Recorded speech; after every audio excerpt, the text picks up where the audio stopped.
শুভ সকাল বন্ধুরা, তোমরা সবাই কেমন আছো? আশা করি তোমরা সবাই ভালো আছো। নতুন একটা ভিডিওতে সকলকে স্বাগত জানাই। আমি একদম ভালো নেই, এত সুন্দর করে সেজেছি কিন্তু এই গরমে পুরো ঘেমে স্নান হয়ে গেছি। ভালো লাগে? তোমরাই বলো আজকের এই লুকটা কেমন লাগছে, অবশ্যই কিন্তু কমেন্ট করে জানাতে ভুলো না।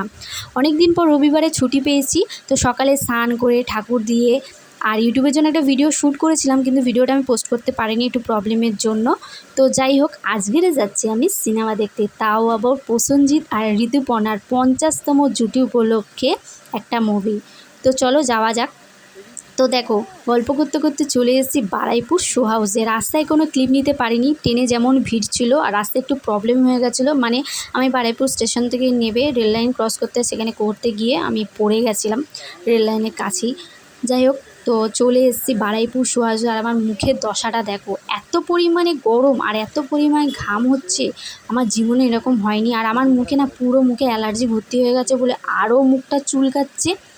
তো ফাইনালি চলে এসেছি আজকের প্রসেনজিৎ আর ঋতুপর্ণার 50তম জুটি অযোগ্য বইটা দেখতে।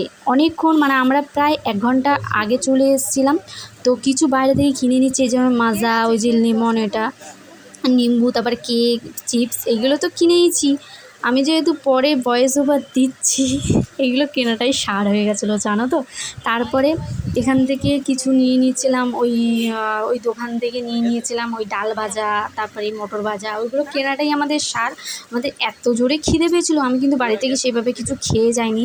আর সিঙ্গারা কেনা হয়েছিল, সিঙ্গারাটাই খেয়েছিলাম। কিন্তু সিঙ্গারাটা এত বাজে খেতে, আমার মুখটা দেখে তো বুঝতেই পারছো এত বাজে খেতে, তেলে ভরা। আর আমার মুখটাই দেখো, পুরো অ্যালার্জিতে পুরো গুড়ি পুরো মুখে ভর্তি হয়ে গেছে। যাই হোক, অনেকক্ষণ তো বাইরে দাঁড়িয়েছিলাম, ফটো তুলছিলাম, ভিডিও করছিলাম। তারপরে ফাইনালি এখন ভেতরে ঢুকতে দিচ্ছে। এখন 2:30 মতন বাজে। আর আমরা যেই খাবারগুলো কিনেছিলাম বাইরে থেকে, সেইগুলো অ্যালাউ করেনি ভেতরে। এতটা মুড খারাপ হয়ে গেল, মানে রাগও উঠছিল। মানে কিনতে হলে ওদের ভেতর থেকে খাবার কিনতে হবে, বাইরে থেকে কোনো জিনিস ভেতরে অ্যালাউ নেই।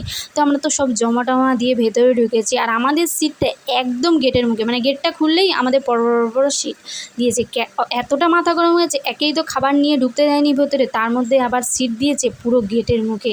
এখনও মুভিটা স্টার্টিং হয়নি, তো ভিডিওটা স্কিপ না করে পুরোটাই দেখতে থাকো। আর এখানে দেখো, নাম দেখানো স্টার্ট হয়ে গেছে, মুভিটা স্টার্টিং হয়ে গেছে, ভিডিওটা দেখতে থাকো।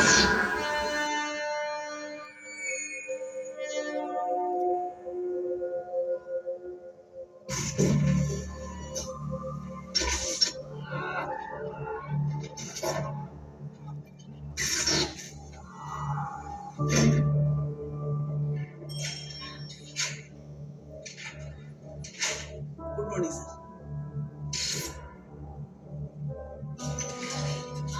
আপনারা বিপদে পড়েননি ম্যাডাম। সারা দেশের প্রায় 1000 অফিসের 1,94,334 জনের চাকরি গিয়েছিল। আমরা খুব সমস্যায় আছি।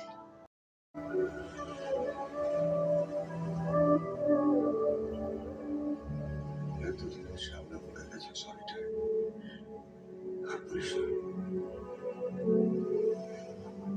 মুভিটা এত ভালো হয়েছে বলে বোঝানো যাবে না। যারা দেখোনি তারা ঝটপট গিয়ে দেখে নাও প্রসেনজিৎ আর ঋতুপর্ণার 50তম জুটি অযোগ্য। সত্যি না দেখলে অনেক বড় কিছু মিস করে যাবে। অনেক দিন পর বাংলা মুভি দেখলাম, সত্যি খুব ভালো লাগলো।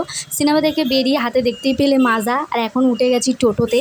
মাজা খেতে খেতে যাব এখন বারুইপুর স্টেশনে। সত্যি টাকা পুরো উসুল হয়ে গেছে। খাবার নিয়ে ঢুকতে দেয়নি, এটা ঠিক কথা, কিন্তু ভেতরের যে অ্যাম্বিয়েন্স আর ভেতরের যে এত পরিষ্কার পরিচ্ছন্ন, বলার মতো না। সত্যি টাকা উসুল হয়ে গেছে, মানে 120 টাকা করে টিকিট, সত্যি উসুল হয়ে গেছে। যাই হোক, সিনেমাটাও তো দুর্দান্ত হয়েছে। সত্যি বাংলা মুভি আছে বলে এখনও বাঙালিরা বেঁচে আছে। যাই হোক, অনেকে দেখে না। তো বারুইপুর স্টেশন থেকে নিয়ে নিয়েছিলাম এই দুটো পায়ের নূপুর, আমি ইউটিউবে ভিডিও বানানোর জন্য। মানে নূপুর আমার নূপুর আছে, তাও নিয়েছিলাম। তো লাইভে আমি দেখিয়েছিলাম ইউটিউবে যে আমি কেমন নূপুর নিয়েছি। এখন আমি বারুইপুর স্টেশনে আছি, ট্রেন আসবে, ট্রেনে উঠবো। তার আগে খেয়ে নিয়েছিলাম ঘুগনি, মানে এত জোরে খিদে পেয়েছিল বলার মতন না। ভিডিওটা এখানেই শেষ করলাম, নেক্সট ভিডিওতে দেখাবে। Bye bye, tata.